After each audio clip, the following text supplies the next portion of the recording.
We all kind of understand that we're in an information warfare that's going on all the time, all around us. A lot of people out there might be thinking to themselves, well, I don't go to Wikipedia. The reality is that Wikipedia comes to you. It comes to you in the form of AI, which trains on its data. In this kind of environment where we are all fighting for ideological real estate, there's so easily to hijack the processes on the site that they're basically no longer function. Welcome to The Honest Take.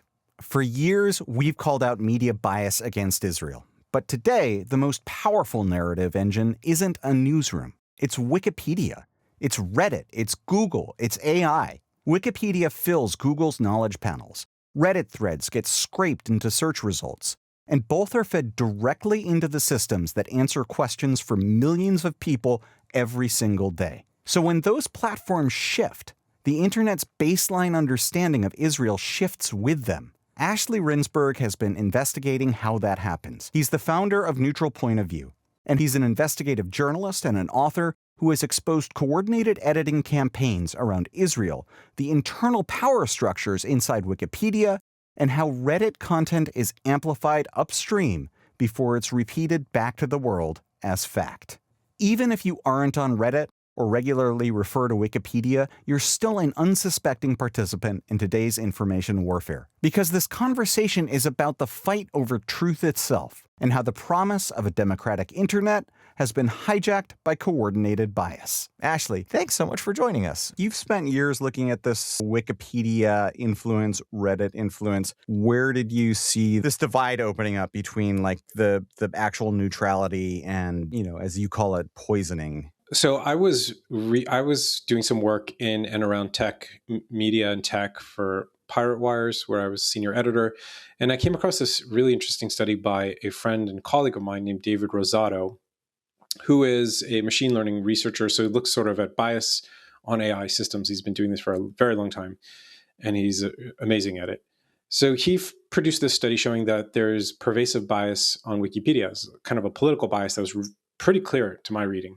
So it showed that if you take a political figure in the United States, and he looked at senators, members of the House, presidents, Supreme Court justices, he also looked at journalists, you would see that if they were on the right, they were more likely to be associated with negative sentiment, so sort of bad sounding terms on Wikipedia. And if you looked at figures on the left, the opposite was true. So they would be more likely, they are more likely to be associated with positive sentiment. And he did this across a number of different sort of categories. He looked at the UK, British prime ministers, like it just kind of was there and showed up across the board. It's not an isolated case in any one group of people. And I started to think to myself, like, if we're seeing this show up in Wikipedia, which is supposed to be resistant to bias or to minimize bias at least, there's got to be a lot more to the story that we're not seeing. The question of how did it get to this point? What are the drivers of the bias? How does this work, and what is the impact of it?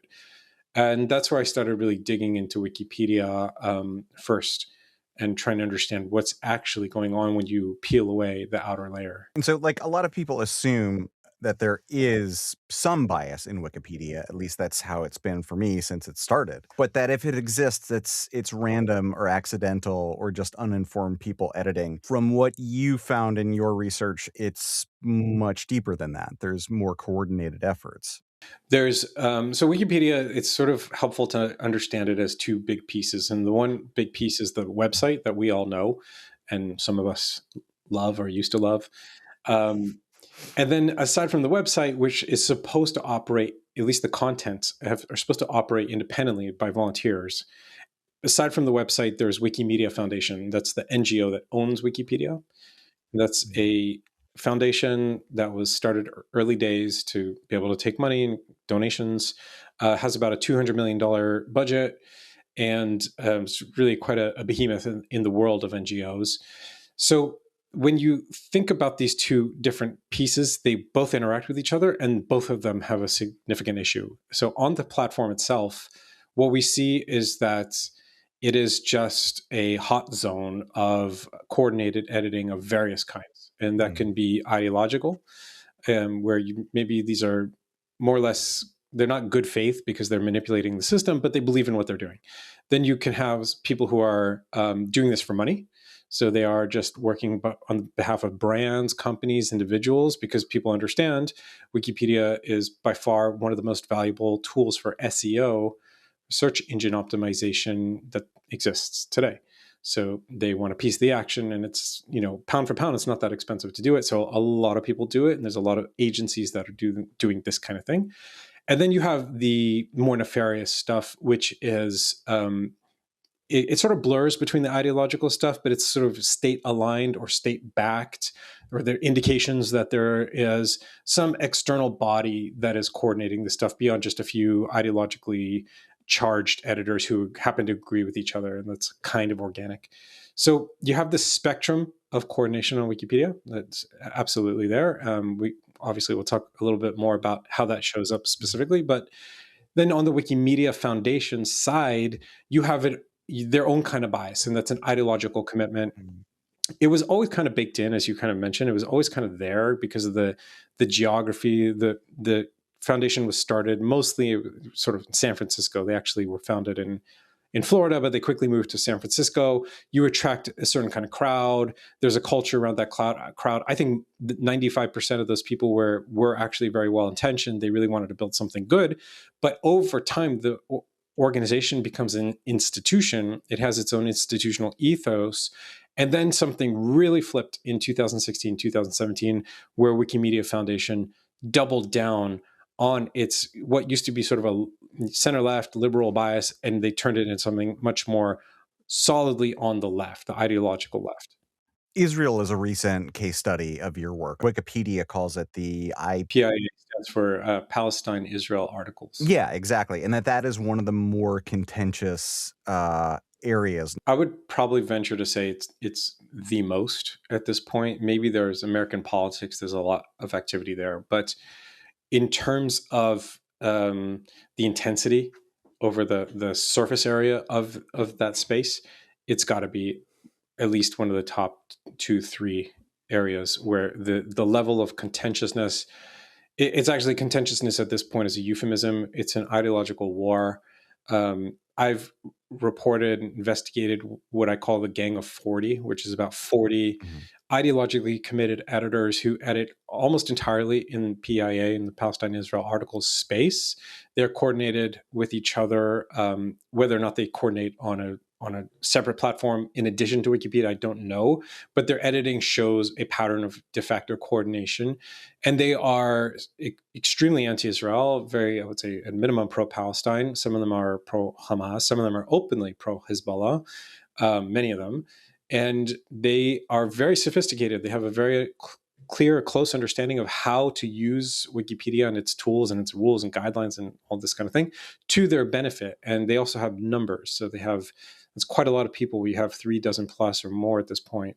People who are really dedicated to editing in this space, and they're spending many hours a week. Some of them are spending upwards of a dozen plus per week, times 40 over the course of years. And what you end up with is a complete capture of that entire topic space. Do we know if that's ideologically driven, or like, are these just people who are passionate about the subject, or is there some deeper coordination, funding?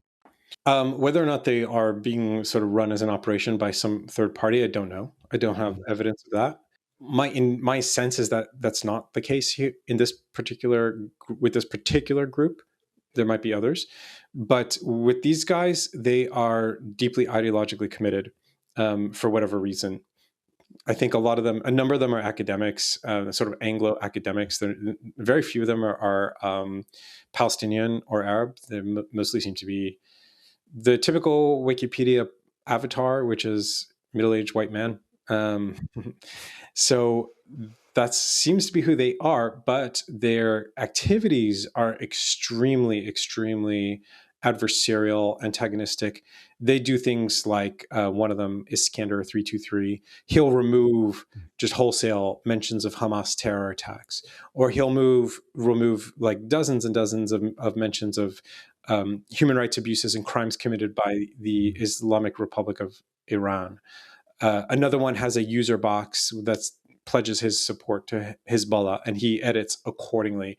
And then some of the stuff is very subtle, where they will do little things like they'll change the name of a historic term. So, for example, there was an article titled Hellenistic Judea, and they change it into Hellenistic Palestine, which is it's an anachronism. Palestine was only a term used much later in the history, but it's these little shifts, or taking the Dead Sea Scrolls, a photo of the Dead Sea Scrolls, out of the Israel article, the article on Israel, removing that photo to make these little tiny shifts that like shape the topography. So they're severing historical ties between Israel and the Jewish people. They're whitewashing the crimes of Hamas and Hezbollah and Iran.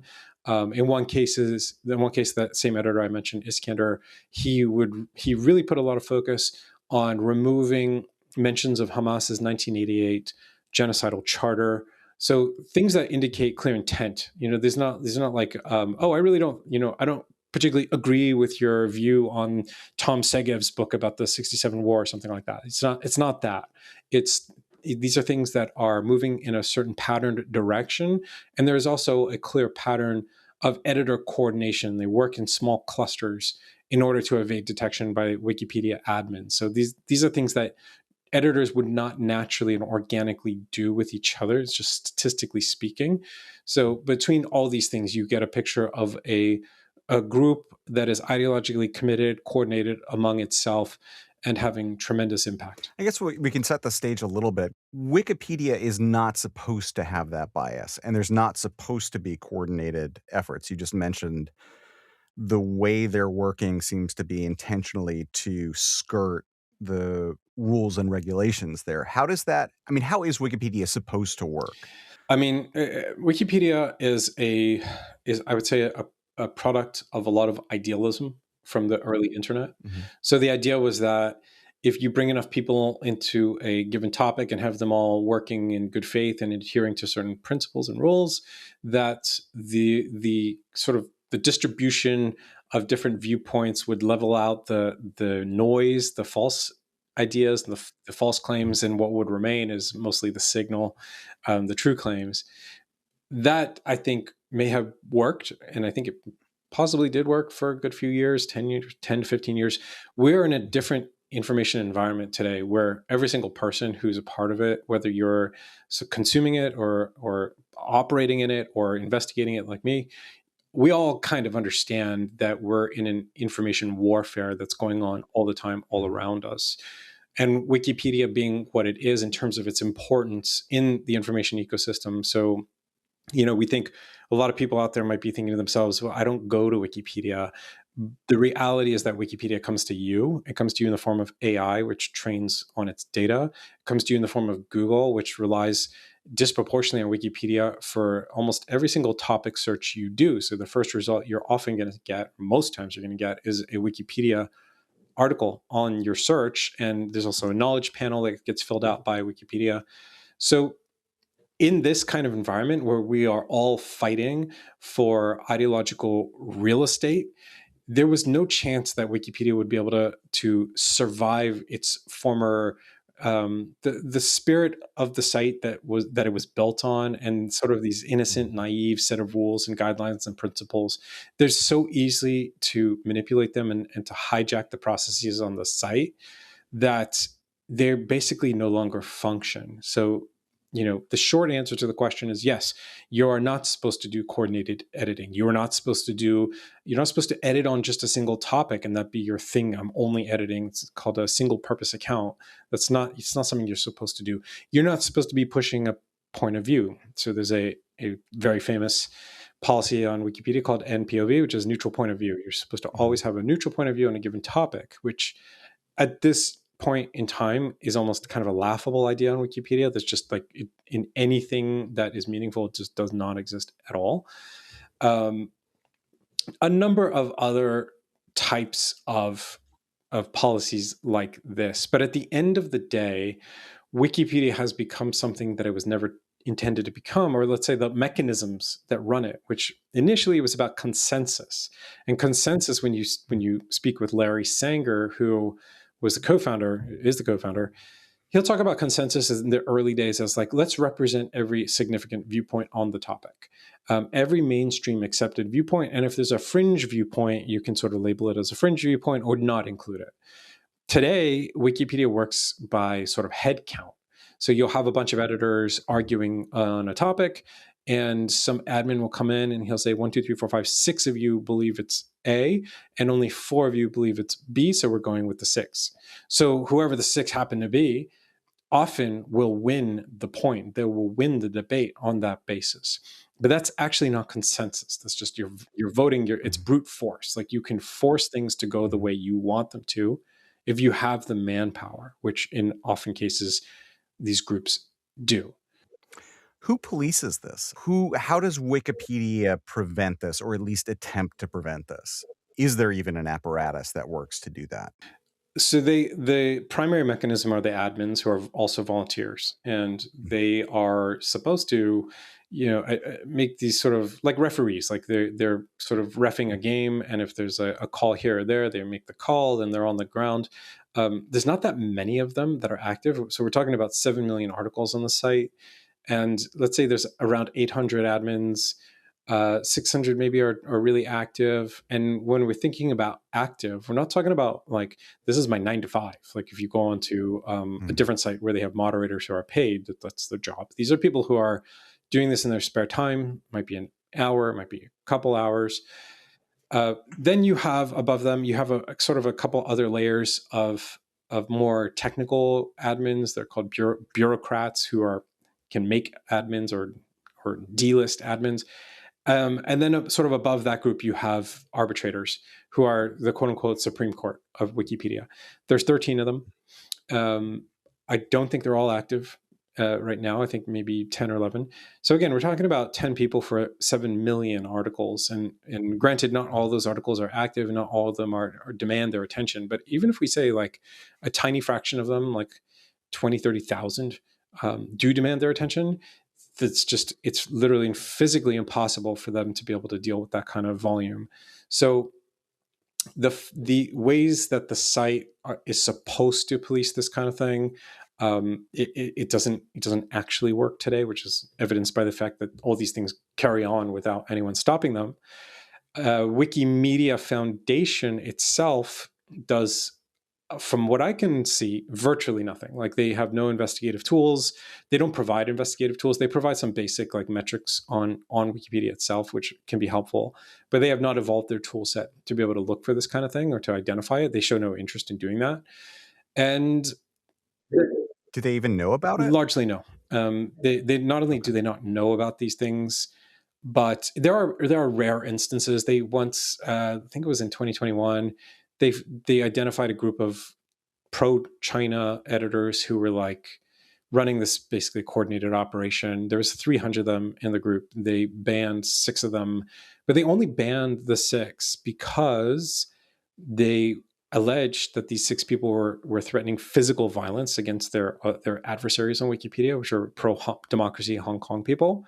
So it got to the point where it's like, okay, if there's going to be actual physical violence, like someone's going to get killed, then we're going to ban a user. But up until that point, they did nothing. And since that point, they've done very, very little. There's Wikimedia Foundation not really doing that. For whatever reason, I don't know what it is. And then there's like, 2 journalists, maybe me and another guy, Aaron Bandler. Maybe 1 or 2 more, but very, very few. And it's not the kind of thing where somebody has a more balanced point of view could like, for instance, I've maybe edited 1 or 2 edits on Wikipedia in my entire life. It's not as easy as me and, a bunch of other people just jumping in and undoing these edits. No, you will not succeed in that, unfortunately. In Wikipedia, there's a steep learning curve. It's almost like, I don't know if anyone remembers, there's that movie from the early 2000s, Ocean's 12, is the Ocean's 11 sequel. And Vince Castell is the sort of cat burglar. And he's got to go through this room of crisscrossing lasers in order to steal the thing. In order to be able to get to a point where you can edit contentious topics, effectively, you need to be able to like maneuver between the lasers, not make any missteps, like not do this or that, where you'll get blocked from a topic, you'll get blocked from the entire topic area because you just didn't know that you're supposed to do this thing. Even to get to the point where you can edit within Palestine Israel articles, you need to have 500 confirmed edits, and so this already is a high bar for most people. It'll take them, I would imagine, if they're just an average person, it would take a year or so to learn the system, practice, make the mistakes, try to figure it out, and you get to the point then you're a confirmed editor. You get your 500 edits, and you will try to edit something that you think is correct in your view. And 2 or 3 of the guys that I've been talking about from the Gang of 40 will swarm in. They'll immediately know that this is going on, and they will. These are old hands. They've been doing this for 10 years, 15 years. Some of them, they know exactly what to do. They know exactly which moves to make. They know how to outlast you, exhaust you, to trip you up.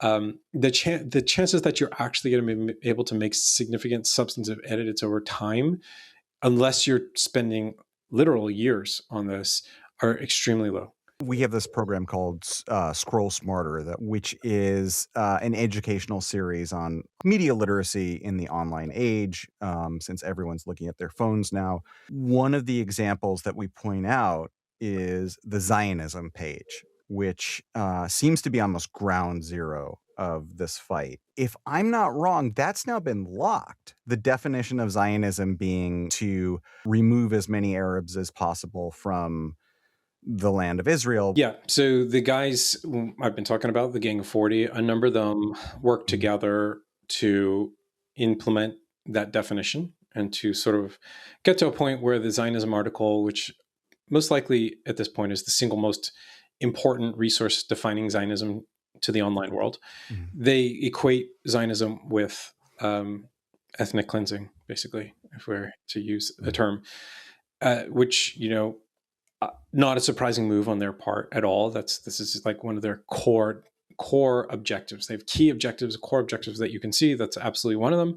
But the thing that they did next was quite shocking, because after my initial report came out about the Gang of 40 in October 2024, arbitration committee took notice or alerted or whatever happened there, and instituted what's called PIA 5, which is an investigation into the Gang of 40 and coordinated editing in the space. A number of the leaders of the Gang of 40 ended up getting topic banned, so they could not edit in that space for at least a year when they can appeal. And in that time, just before those bans were about to be handed down, they pull off this maneuver on the Zionism page where they change the definition of Zionism to make it equated with ethnic cleansing. And then they do this thing that I personally, and no one I know has ever heard of in this context, which is they take this concept of a moratorium on Wikipedia and they implement it to lock the opening section, the lead section of the article, which is the most important by far. It's what most people, 90% of people, are just going to read the lead. And it's also what gets ingested into most of the AI and other downstream platforms. They freeze it in place for 1 year, which is not coincidentally the minimum length of their topic ban. So until they become unbanned, nobody else can touch it. So they can come back and defend it and defend what they did there effectively. So when you think about this, if you zoom out and you think about this in terms of this kind of high concept battlefield maneuvering, it's extremely brilliant. You know what I mean? It's tactically brilliant. They are creative, they are dedicated, they work together in this team in these neat little formations, and the outcomes speak for themselves. You now have Zionism defined online by a group of people who are just about openly dedicated to tearing down Zionism and freezing their definition in place, and nobody objecting to this fact, nobody rolling it back on Wikipedia, nobody saying maybe this shouldn't be done in this way, and nobody stepping in, except I will say, actually, it was a slightly separate topic, but Jimmy Wales, co-founder of Wikipedia, tried for a moment to step into the Gaza genocide article, which had also been captured by the same group. He too was he was defeated. I mean, we're talking about a man who until quite recently had veto power over every single thing that happened on the site, was shut down, cut down. He was accused of self-dealing by doing this, by just writing on the talk page of the site where people go to discuss the edits made to an article. And then they referred him to arbitration committee for a number of violations. So he basically got dragged into wiki court for for just trying to let's say allow cooler heads to prevail. So it gives you a sense of how broken the system is when even its co-founder and by far most important figurehead cannot make any headway. That's wild. He's created it's like it's Frankensteinian, if that's even a word, you know, come back to bite him. So yeah, the Gaza genocide. I'm interested now. What was the specifics with that? Because obviously that is one of the more contentious words being thrown out there. Yeah. So the idea here is that Wikipedia can talk in sort of two different kinds of voices. And this is kind of very natural. This makes, it's intuitively natural where you say, many people say that Israel committed genocide is a different statement from saying Israel committed genocide. So if you're an activist and say Israel committed genocide, well, you're doing your job.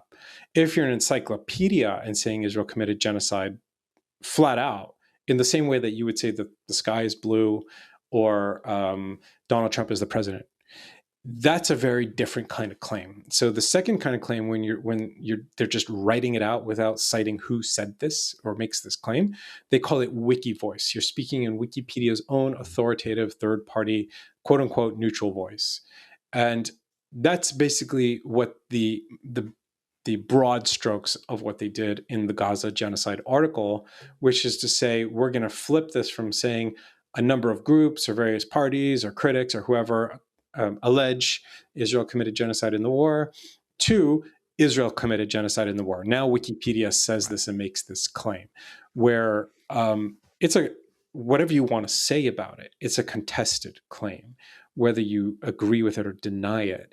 It's not something that's established. I don't know that it would ever be established in real time when we're talking about a war.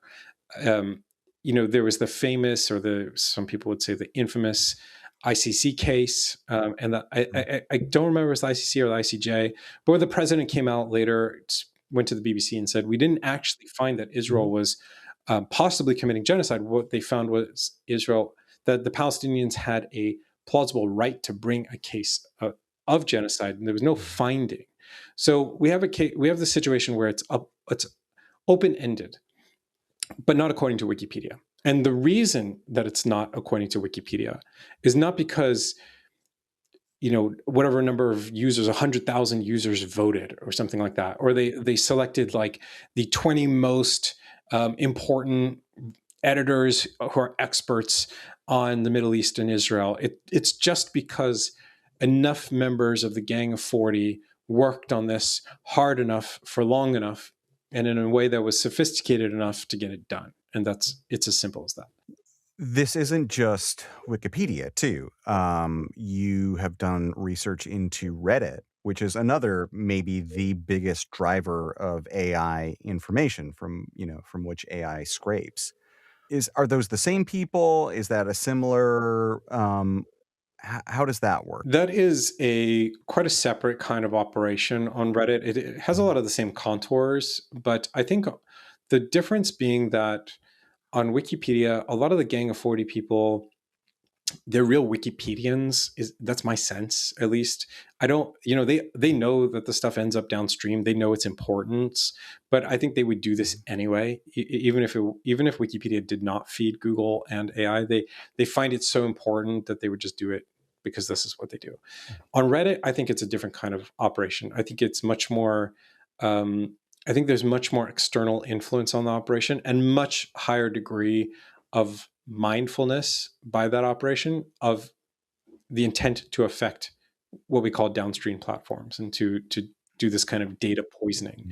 So what we're seeing on Reddit is this group, mostly it's sort of base camped, we could say, like it's sort of located out of a community. So Reddit, the difference between Reddit and Wikipedia is organized into articles. That's the primary output. If you think about Facebook, it's like the way that it's organized is you and your friends. That's your own little community, a little network. Reddit works differently. Reddit works, it's organized by communities that are topic based or interest based. So there could be there is a community, we call them subreddits on Reddit, for Israel. There's one for Jews. There's one for Palestinians. There's one for your favorite soccer, football team, whatever, for thousands and thousands of topics like that, thousands of subreddits.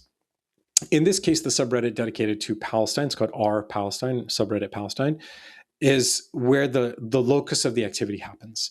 And what the operation is doing, among other things, it's very, very active. What they primarily are doing is taking material straight from the channels belonging to terror organizations, this Hamas, Hezbollah, Houthis, about a dozen others. They translate it, they pull it from Telegram into Reddit, and then they spread it from Reddit and then onto other platforms as well. And they organize themselves on Discord, which is a messaging app, sort of like Slack or Teams, but it's just kind of independent. They run command and control on that Discord, and they coordinate a lot of content, a lot of posting. They coordinate so that when somebody from their network does a post that they find important, everyone goes and likes it. So it bumps it up through the algorithm. This is just a quirk of Reddit that you're able to do this the way Reddit is structured. And so they're funneling this, the terror content onto Reddit. They're working on Instagram. They're working on community notes. They're working on Quora. They're working on virtually every platform you can imagine. But I think in this case, they are very, very mindful, as I said before, that they want this kind of material to stream downward to Google, to ChatGPT or Gemini or whatever, Perplexity. They know that this is going to end up there because Reddit is so heavily indexed in these platforms that it's one-to-one. Like one post that gets enough likes, or they call upvotes on Reddit, the material just gets pulled into the LLM, to the chatbot, or onto Google. And when you ask it a question like, who should I donate money to if I want to help children in Gaza, you're getting this like terror linked charity that these guys had seeded upstream because that's who they want you to give the money to, as one example. Do we know who these Redditors are? I know you at least had some access to the Discord servers that they're using. Do we know if this is an instance of foreign financing, Iranian regime, all the bad actors who would, the usual suspects, or who would be funding this? Is there some coordination there? With regard to the Our Palestine group on Reddit, we don't have evidence that there is. If that were to turn up, it wouldn't really surprise me. Again, I draw a distinction between them and the Wikipedia group. We have found evidence of a group that's called Tech for Palestine, which is at least supposedly an independent group that sprung up post October 7th, or was founded by this Irish entrepreneur named Paul Bigger. And that's where we found some open coordination off of Wikipedia and off of Reddit and other sites, and on these Discord servers. But in terms of like a state level operation, we don't have that at this point. I mean, this is kind of, you get to a point where getting to that level of access and information, more or less, I think requires either an enormous journalistic task force that someone's just going to run for months and months with a lot of people on it, a lot of resource, or you're doing some kind of government investigation where, this is something we saw, I think it was in 2024, with a podcaster named Lauren Chen, who, she wasn't actually named in the indictment, but news reports identified her. She was associated with an operation run by Russia Today, which is Kremlin, Russia state TV, where she was being paid by them to help them disseminate content. Whether or not she says she did not know that that's who it was, whether or not that's true. is unclear. But the point is that it required a DOJ investigation to get to that point where you can actually subpoena people. You get phone records, email records. Like this is the kind of thing that it takes to get to the point where you're able to identify foreign funding or some kind of coordination at state level. The AI companies, OpenAI, Google, Perplexity, they are the downstream people who are ingesting this. If the upstream companies can't police this, do they know about this? Probably not. I Mhm. imagine that the people who are building the AI platforms, they're in an arms race with each other, and their number one and probably their only focus is to build better and better models that beat their competitors' models. Like that's if they're not doing that, then they just lose and they die. So mostly, I imagine it's not even on their radar. It's very kind of for them and side issue. Um, I think Google is a different case because Wikipedia exists as a function of Google. If Google didn't give it all that valuable SEO space, making it the number one search result on billions of searches every year, it would not exist as a website. Wikipedia would cease to exist. All that traffic that flows through from Google gets monetized by Wikipedia in the form of donations that it solicits from users. Mhm. And that's where they get most of their revenue from. They get donations and foundations that are giving, but they're also kind of stitched into Google in a weird way. Google, we think of Google as Google is today, which is this $1 trillion company, but it wasn't always that. Even in the 2010s, it was a company that was still growing. There was still competition on search, at least at the time. And what Google was able to provide through this partnership with Wikipedia was that when you Googled something, the very first result that you got was guaranteed to appear to be high quality and verified and neutral, most Mhm. importantly.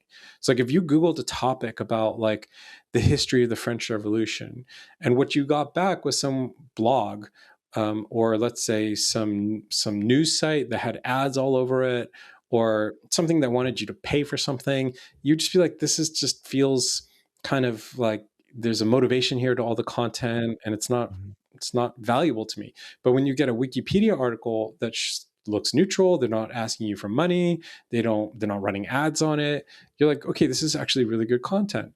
And Google got all of that value for free. They didn't have to pay for it. Mhm. And at the time, they probably couldn't have afforded to pay for it.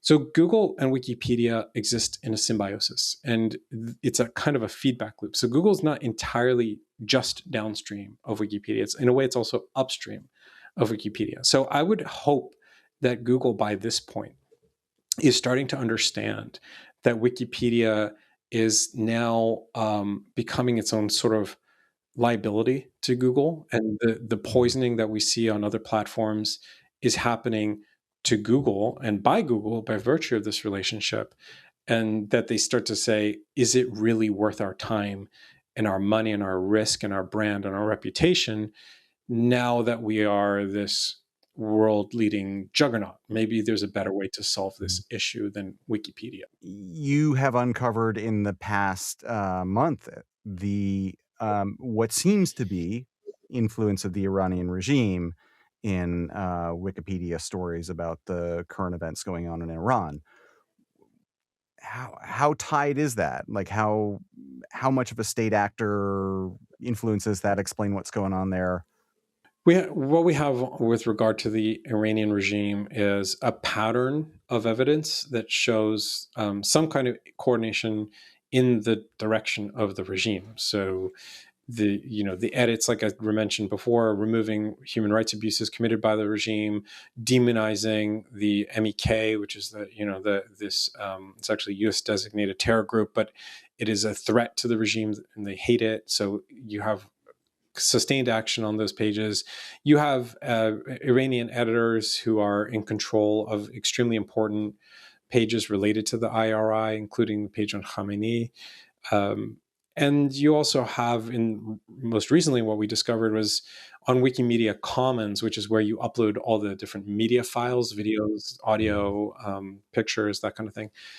A mass upload of at least 10 to 15,000 individual images and videos produced by Iranian state media. So we're talking about Khamenei.ir, which is Ayatollah Khamenei's personal official website. We have Tasnim, which is the IRGC's owned state media company, and Mer News Agencies, which is another state-owned media company, media organization. These are their own produced images and videos. Some of them are watermarked. Some of them are labeled with threats. Some of them show photos threatening the president of the United States, or threatening Israel, or other such activities. And these are being uploaded by the thousands to Wikimedia Commons, and sort of becoming a distribution point of this type of material outside of their own little walled gardens in Iran. So is that the Iranian government, someone sitting in Tehran doing that? It could be. I mean, it would make sense. It could be some third party who's doing this for whatever other reason. I don't know. Regardless of who's doing it or how the mechanics work, it's actually happening. And it's happening with regard to editing on Wikipedia as well. So we've been reporting on this in neutralpov.com. That's NPOV's Substack. And we'll continue to push that and push on it until we find more and, get our arms wrapped around the story. But it's definitely developing. For somebody who's learning about this media literacy, who is trying to get a better handle on this sort of stuff, is there a way to find out what is the good information, what's poisoned on, both on AI, but on Reddit and Wikipedia directly? There's not like a turnkey solution to that. There's just trying to dig as much as you can. And whether or not that's, in the power of most people in terms of busy lives and schedules, and, there's so many demands on us cognitively and on our time as well. So the idea that you're going to really dig into every piece is very difficult to do. But I do think that there might be some communities out there, WhatsApp groups, where people circulate these kinds of things and they talk about it, and they call this stuff out, or groups like what you guys are doing at Honest Reporting, where it's getting called out, it's getting identified for what it is, or what we're doing at NPOV. So it's about seeking out high quality sources like those, whether they're groups, whether they're organizations or companies or whatever, and trying to filter the news through those lenses. You won't be able to do that on every single case, but it'll sort of train you to how to identify a pattern that looks like it's something of that nature. If people wanted to learn more about your work, read more, my X account, Ashley Rindsberg, or our NPOV account on X is NPOV Media. Or just come to neutralpov.com. That's the Substack where we publish all our work, and all the latest stuff is there, including the archive of other stories and other investigations. So we'll be happy to have you. Awesome. Ashley, thank you so much for your time. If you found this conversation useful, like this video, subscribe to the channel, and share it. For more investigations and analysis, visit honestreporting.com. And follow us on X and Instagram @Honest Reporting. This has been The Honest Take. Thanks for watching.